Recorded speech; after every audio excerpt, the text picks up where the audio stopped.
Again to डिक्स यंग। Discuss करने वाले हैं आज हम लोग chapter 3 of class 10th chemistry, that is the metal and non metal का छोटा सा एक part, that is the corrosion. तो उसके बारे में हम लोग थोड़ा सा जानने वाले हैं। आइए देखिए।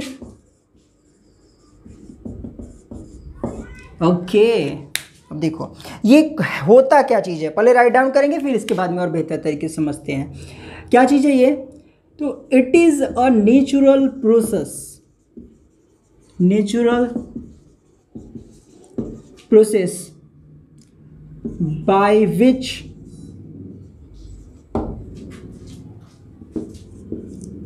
metal get converted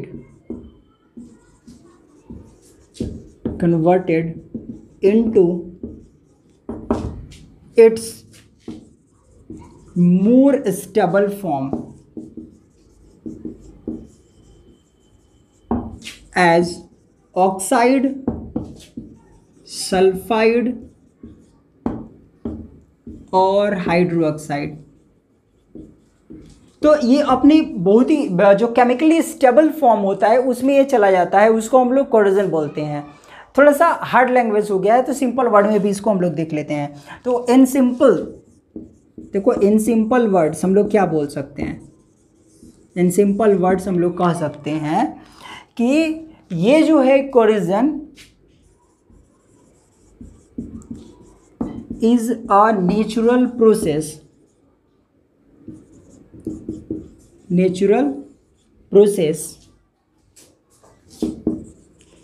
that damage of metal as result of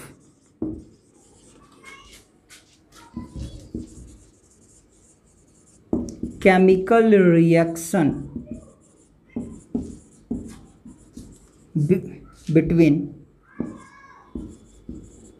metal and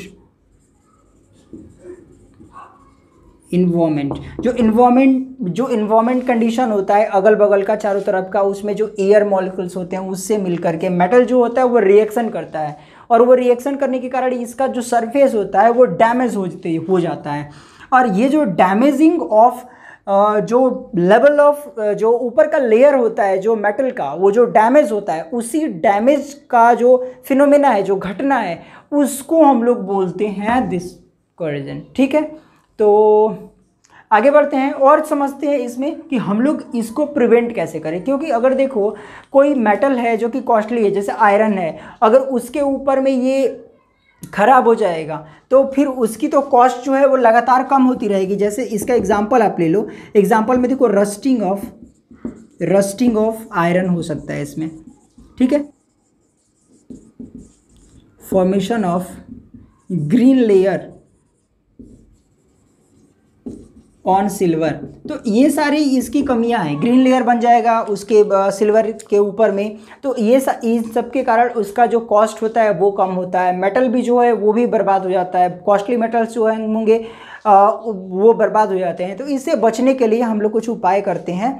तो उन उपायों को, उन तरीक़ों को हम लोग एक बार देख लेते हैं कि क्या हम लोग उसको प्रिवेंशन के लिए कर सकते हैं।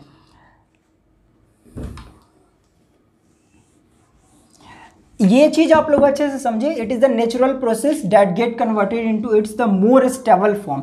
तो अपना जो स्टेबल फॉर्म होता है, ऑक्साइड बना लेता है, सल्फाइड बना लेता है, हाइड्रोक्साइड बना लेता है।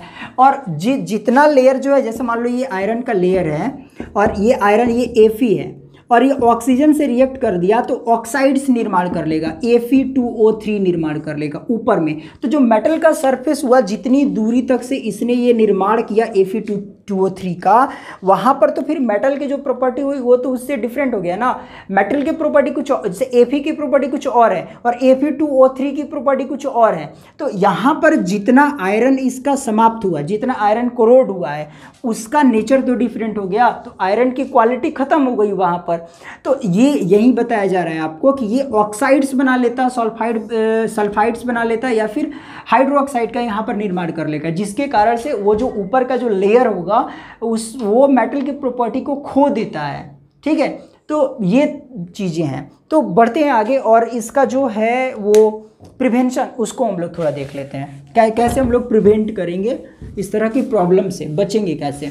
तो इसमें देखो कुछ जैसे नॉर्मल आप दिमाग थोड़ा सा लगा सकते हो, जैसे आयरन के ऊपर में जंग लग जाता है तो इससे बचने के लिए हम लोग क्या क्या करते हैं, हम लोग या तो उसके ऊपर में जिंक का लेयर चढ़ा देंगे, एल्युमिनियम का लेयर चढ़ा देंगे, या फिर उसके ऊपर में ग्रीसिंग कर देंगे, पेंट लगा देंगे, या फिर हम लोग और एक क्या कर सकते हैं, एलॉय का फॉर्मेशन कर देते हैं।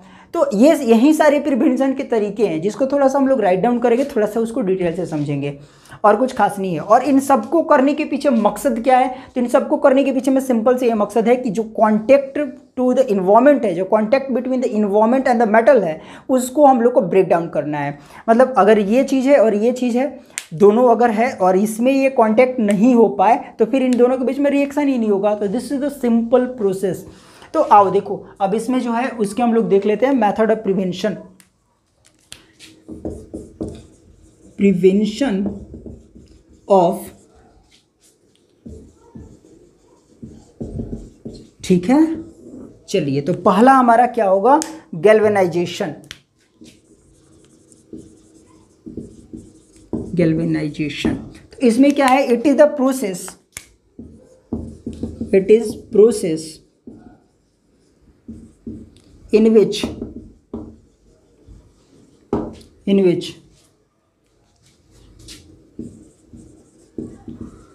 coating of iron or steel with a thin layer of zinc. तो ये एक तरीका है। इसमें गैल्वेनाइजेशन में हम लोग क्या करेंगे कि ये एक ऐसा प्रोसेस है जिसमें हम लोग आयरन या स्टील के ऊपर में, आयरन खराब ना हो, स्टील खराब ना हो, इससे बचने के लिए हम लोग क्या करेंगे, उसके ऊपर में एक लेयर चढ़ा देंगे। किसका लेयर, तो जिंक का लेयर चढ़ा देंगे। जिंक जो होगा वो इसके रिएक्ट नहीं कर पाएगा। तो जो सस्ता मेटल होता है, देखो ऐसा बोलो ना, जिंक क्यों चढ़ाएंगे इसके ऊपर में, और कुछ तो चढ़ा, एल्युमिनियम भी लगा सकते हैं। तो हाँ जी, जो जैसे महंगे मेटल को बचाने के लिए सस्ते को आगे कर देते हैं, ठीक है। तो ये चीज़ है यहाँ पर भाई, अपने मंत्री को बचाने के लिए हम लोग प्यादे को आगे कर देते हैं।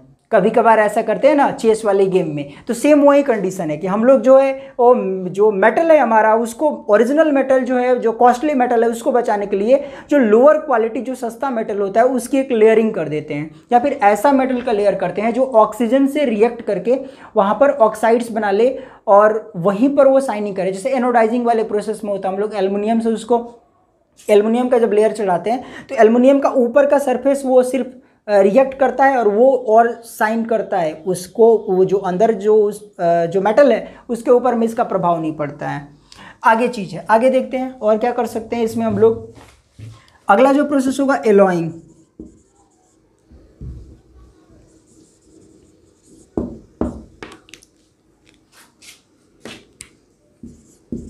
It is process of improving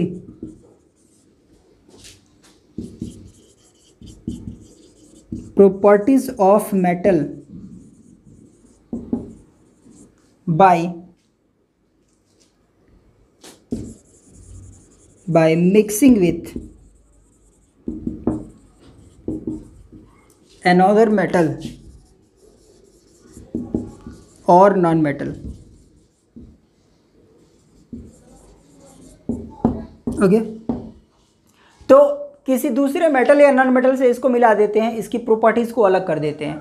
देखो इसका फ़ायदा क्या चीज़ होने वाला है, जैसे मान लो कि कोई ऐसा मेटल है जो वाटर रेजिस्टेंस, जैसे जो रेजिस्टेंस कैपेसिटी है उसके पास में ज़्यादा अच्छी है, और किसी के पास में बिल्कुल ख़त्म नहीं, बिल्कुल नहीं है, जो रिएक्शन जो ज़्यादा रिएक्शन करता है फास्ट और जो लो रिएक्शन करता है। तो जो बहुत फास्ट रिएक्शन करता है उसके ऊपर में हम लोग कोटिंग कर देंगे, जो बहुत ही कम रिएक्शन करता है उसको। तो इससे हमारा जो है अंदर का मेटल बच जाएगा। तो यहाँ पर हम लोग क्या करते हैं, दोनों को मिक्स कर देते हैं। दो किसी मेटल को मिक्स कर दिए तो जो एक नया मेटल हमारे पास में तैयार होगा उसकी क्वालिटी जो होगी इन दोनों की क्वालिटी से इन्हेंस होगी। जो रियल मेटल कंपोनेंट होगा उससे उसकी क्वालिटी इन्हेंस होगी, और इसके कारण से यहाँ पर क्या होगा, वो जो हमारा मेटल होगा वो बच जाएगा। जैसे स्टेनलेस स्टील हो गया, ब्रास हो गया, ये सारी जो चीज़ें हैं इसका जो मेटालिक प्रॉपर्टी होता है इनके कंपोनेंट से डिफरेंट होता है। तो एक तो प्रॉपर्टीज़ जो है उनको चेंज कर दो, एलॉइंग जो है टेक्निक उसको इसको यूज करके। आगे बढ़ते हैं और अगला जो है उस टर्म को देखते हैं।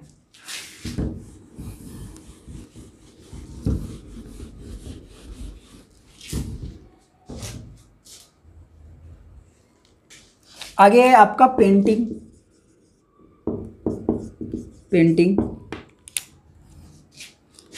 तो ये आपका है कि process of coating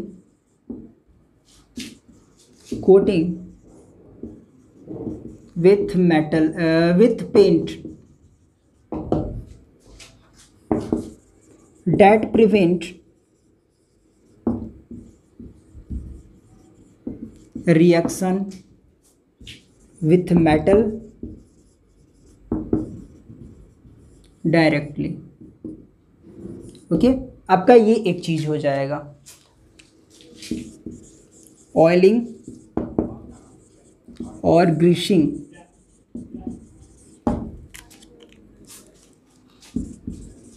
oil or grease is applied on surface of metal to prevent direct contact